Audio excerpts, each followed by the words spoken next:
Samantala, nagbabala naman si Davao City Representative Paulo Pulong Duterte na posibleng busisiin ang statements of assets, liabilities and net worth o SALE ng mga kongresista na hindi susuporta sa impeachment laban sa kapatid nitong si Vice President Sara Duterte. Iginiit ng mambabatas na ang bigla umanong pagtugon sa statement of assets, liabilities and net worth ay maaring may kaugnayan sa politika at hindi lang sa transparency.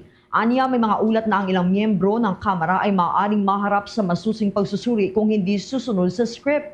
Binigyan din ni Representative Duterte na kung totoo ang ganitong aligasyon, maituturing itong accountability with conditions na maaaring makasira sa kalayaan ng mga halal na opisyal sa pagdedesisyon.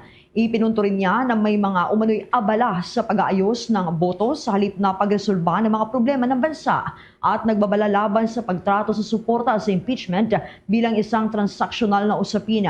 Giit niya ang boto sa impeachment ay dapat ibatay sa prinsipyo at mandato ng mamamayan, hindi sa pressure o impluensya, at hinikayat ang kanyang mga kapwa mambabatas na panindigan ang integridad sa kanilang magiging desisyon.